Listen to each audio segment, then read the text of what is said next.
Hello everybody, welcome to mystic world 1111। So friends, अगर किसी ने आपको चीट किया है, किसी ने आपको धोखा दिया है, किसी भी अंदाज में अगर किसी इंसान ने आपको धोखा दिया है, तो आप बिल्कुल सही वीडियो पर पहुंच चुके हैं। और आज मैं आपको बताऊंगी कि इस सारी सिचुएशन में आपका कसूर क्या है, चीट करने वाले का कसूर क्या है, क्या चीज़ें आपसे गलत हुई हैं और क्यों किसी ने आपको चीट किया है। वीडियो को आपने बिल्कुल भी स्किप नहीं करना है। बहुत इंपॉर्टेंट इन्फॉर्मेशन और कुछ मोटिवेशन भी इसमें आप लोगों के लिए होने वाली है, बिकॉज इस वक्त आप लोग हार्ट ब्रोकन हैं, इसलिए भी इस वीडियो को सुनना आपके लिए बहुत इंपॉर्टेंट है। इसके अलावा मेरी कुछ और वीडियोस का लिंक भी आपको डिस्क्रिप्शन में मिल जाएगा। ये वीडियो देखने के बाद आप मेरी और वीडियोज़ भी देख लीजिएगा, अगर आपका दिल करे, अगर आप मेरे साथ कनेक्ट कर पाए तो हो सकता है कि उन वीडियोस से भी आपको हेल्प मिल सके। सो फ्रेंड्स, बेसिकली इस वक्त आप लोगों पर किसी ने चीट किया है और आप बुरी तरह से हार्ट ब्रोकन हैं, आप दुखी हैं और आप बस गहराइयों में हैं तकलीफ़ की और आपको समझ नहीं आ रहा कि इस तकलीफ़ में से मैं कैसे निकलूं। सबसे पहले तो यहाँ पर मैं आपसे जो पहला पॉइंट कहने जा रही हूँ ये बहुत इंपॉर्टेंट है। इस पॉइंट को समझ लीजिए, उसके बाद हम देखेंगे कि आपने क्या क्या मिस्टेक्स की हैं। राइट। सबसे पहला पॉइंट ये है कि जब भी कोई इंसान आपके ऊपर चीट करता है, एक तो हमारी ईगो बहुत हर्ट होती है। रिजेक्शन की तकलीफ़ किसी से मोहब्बत से भी कहीं बढ़ के होती है।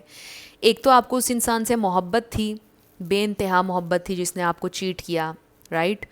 उसके ऊपर आपने बेइंतहा ट्रस्ट किया, उसने आपका ट्रस्ट तोड़ा, आपकी ईगो को भी झटका लगा। फिर उसने आपको एक तरह से रिजेक्ट किया किसी और को अपना कर, आपको चीट करके। तो एक तो हमें उस इंसान से बेइंतहा मोहब्बत है और दूसरा ये कि जब उसने हमें रिजेक्ट किया तो रिजेक्शन की तकलीफ़ मोहब्बत की तकलीफ़ पर भी हावी होती है और ये इंसान को चैन नहीं लेने देती है, अंदर ही अंदर हमें खाती है।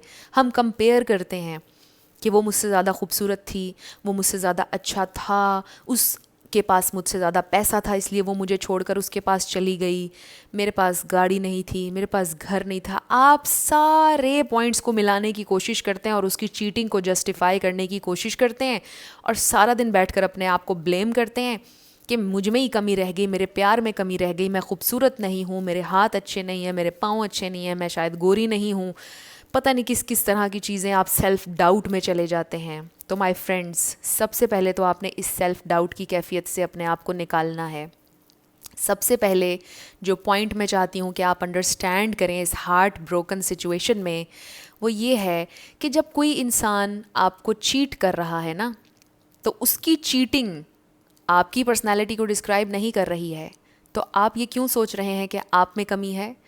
किसी और इंसान के एक्शंस आपकी पर्सनैलिटी को डिस्क्राइब नहीं करते हैं, तो आप क्यों अपने आप को ब्लेम करते हैं? आप अपने आप को ब्लेम कर रहे हैं, अपनी कमियां तलाश कर रहे हैं, ये नहीं देख रहे कि उसका एक्ट बिल्कुल गलत था, उसने जो किया वो बिल्कुल गलत था और वो उसकी पर्सनैलिटी को डिस्क्राइब कर रहा है। वो एक चीटर था, उसने धोखा दिया है आपको, उसकी पर्सनैलिटी को डिस्क्राइब कर रही है ये हरकत, आपकी पर्सनैलिटी को थोड़ी डिस्क्राइब कर रही है। राइट। अपने आप को ब्लेम करना छोड़ दीजिए। सबसे पहला पॉइंट मैं चाहती हूँ कि आप इस बात को अंडरस्टैंड करें कि आप में कोई कमी नहीं थी, आप लॉयल थे, आप जेन्युइन थे, आपको अभी भी प्यार मिल सकता है। आप ये सोचते हैं कि बस अब दुनिया यहाँ पर ख़त्म हो गई है, उसने मुझे रिजेक्ट कर दिया, दुनिया यहाँ ख़त्म होगी। और यकीन कीजिए, कभी कभार ये आपके लिए it's a blessing in disguise जब कोई रिजेक्ट करके आपको जाता है। फ़र्ज़ करें ऐसे इंसान से आपकी शादी हो जाती है, आपके 2 बच्चे हो जाते हैं और फिर वो आपको रिजेक्ट करके जाता, क्या होती आपकी ज़िंदगी? तो ये तो आपके लिए ब्लेसिंग हो गई ना कि उसने अपने ट्रू कलर्स आपको पहले ही दिखा दी और वो चला गया आपकी ज़िंदगी से। तो मुझे लगता है कि it's a blessing in disguise कि आप बच गए, आने वाली बड़ी तकलीफ़ से आप बच गए। राइट। इसको आपने सारी सिचुएशन को इस एंगल से देखना है और कभी भी अपने ऊपर डाउट नहीं करना, कभी अपने आप को ब्लेम नहीं करना किसी और के एक्शंस के लिए। तो आप क्या करते हैं कि किसी और ने आपको हर्ट किया, गलती किसी और ने की और अब आप उसकी सारी गलती के ऊपर अपने आप को पनिशमेंट दे रहे हैं। तो ये बिल्कुल गलत है। आप अपने आप को क्यों पनिश कर रहे हैं?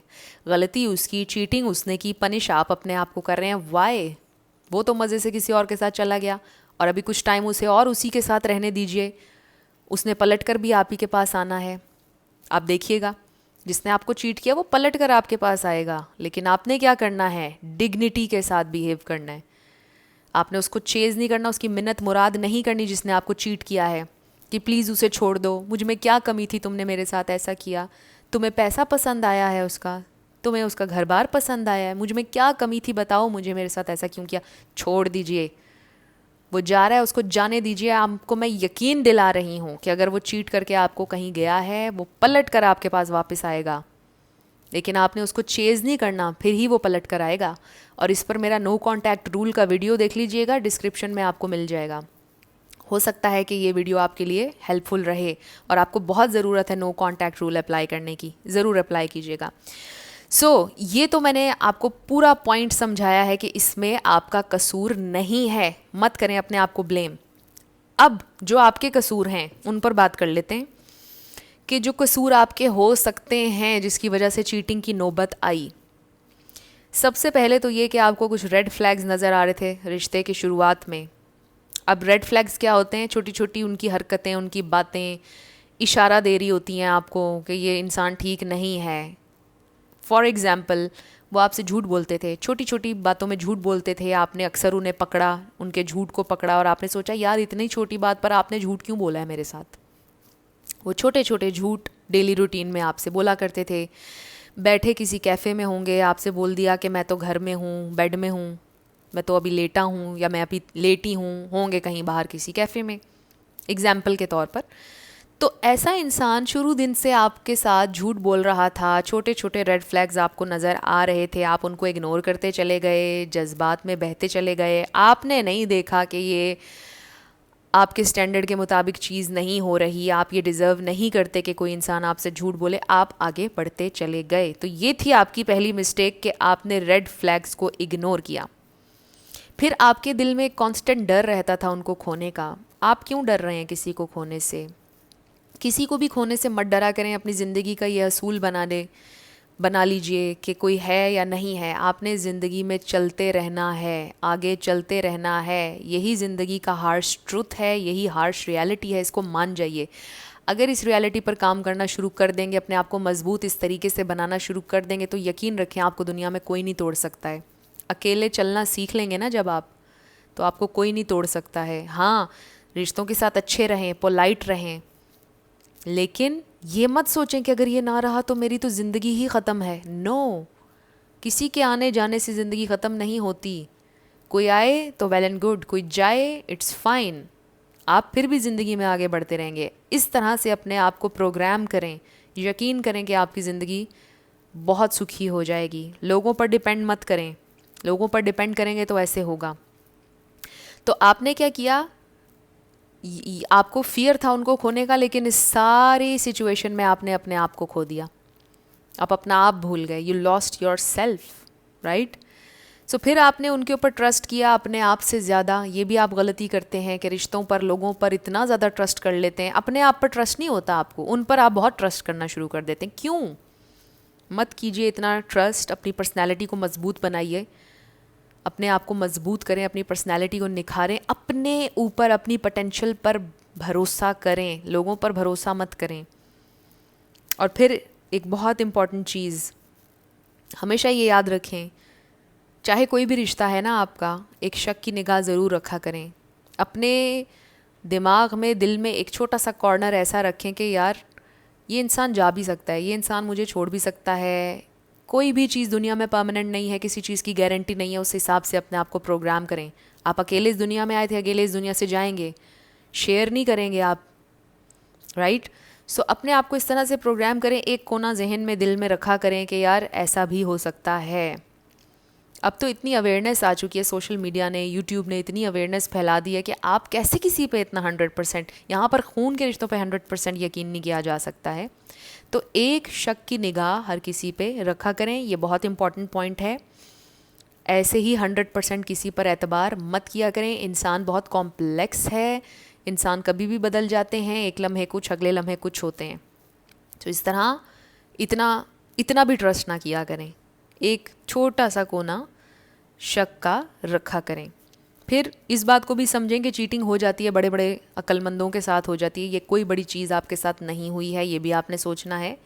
चीटिंग अगर किसी ने की है आपके साथ, कोई बात नहीं, आप अपने आप को बस ब्लेम मत करें कि ओहो मैंने ये क्यों किया, मैंने उस पर क्यों एतबार कर लिया, मैंने ये कर दिया, ये मेरी गलती, ऐसे भी मत कीजिए। बाकी कुछ पॉइंट्स जो मैंने आपको बताए हैं, जो आपकी मिस्टेक्स हो सकती हैं, आगे आने वाले वक्त के लिए इसको एज अ लेसन लें और आगे आने वाले वक्त में कभी किसी पर इतना इमोशनली डिपेंड ना कीजिएगा। अब ये सारी बातें सुनने के बाद कुछ लोग ये भी सोचेंगे कि यार ये तो फेक ज़िंदगी हो गई, ये तो हम फेक बनेंगे अगर इस तरह किसी के साथ चलेंगे, ऐसे कैलकुलेट करके, ऐसे सोच सोच के। तो भाई, जब आप किसी की मोहब्बत पाने के लिए फेक हो रहे होते हैं, जो चीज़ आपके बस में नहीं होती, कंट्रोल में नहीं होती, जो आप नहीं हैं, आप वो बनने की कोशिश करते हैं किसी का प्यार पाने के लिए, तो क्या वो फेक नहीं होता? जब आप उनके लिए ऑल आउट जाते हैं, अपने कंफर्ट जोन से निकल के जाते हैं, जो चीज़ें आपको नहीं पसंद उन्हें पसंद करने लग जाते हैं, उनकी हर पसंद को अपनी पसंद बना लेते हैं, क्या ये फेक नहीं होता? वो फेक करके उनके हाथों चीट होने से बेहतर है कि आप ये फेक कर लें जो मैंने आपको बताया है। कम से कम आपकी इज्जत रह जाएगी। तो अपनी इज्जत को, अपनी आप को प्रायोरिटी दें, लोगों को नहीं, और डिपेंड ना करें दूसरों के ऊपर इमोशनली। और ये आप लोग कर सकते हैं, और ये बातें मैं हवा में नहीं करती हूँ, क्योंकि कुछ लोग ये भी कहते हैं कि ये जो ऐसे बोल रही हैं ना, लगता है इन्होंने खुद कभी ऐसे किया नहीं है।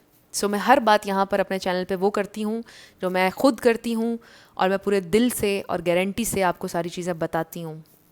वैसे तो गारंटी किसी चीज़ की नहीं होती, जैसे मैंने अभी बोला था, बट जो चीज़ें मेरे लिए वर्क की हैं, जो मैंने खुद अपनी ज़िंदगी में अप्लाई की हैं, मैं वही आपसे शेयर करती हूँ।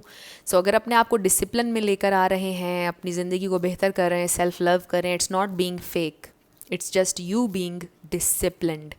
और डिसिप्लिन लाइफ में बहुत इंपॉर्टेंट है। ये किसी ने बेकार बात बनाई हुई है कि everything is fair in love and war. ये एक फजूल नॉनसेंस किस्म का जुमला है, इसको निकाल दीजिए अपनी ज़िंदगी से, फेंक दीजिए बाहर। कुछ नहीं है ये। सब कुछ डिसिप्लिन में अच्छा लगता है, सब कुछ बैलेंस में अच्छा लगता है। तो आई रियली होप कि ये वीडियो आप लोगों के लिए किसी न किसी तरह हेल्पफुल रहा है। अगर रहा तो आप मुझे कमेंट सेक्शन में बताइएगा। वीडियो को लाइक ज़रूर दे दीजिएगा, चैनल को सब्सक्राइब और शेयर भी कर दीजिएगा। Thank you so much for watching. I'll see you in my next video. Till then, love you lots. Bye-bye.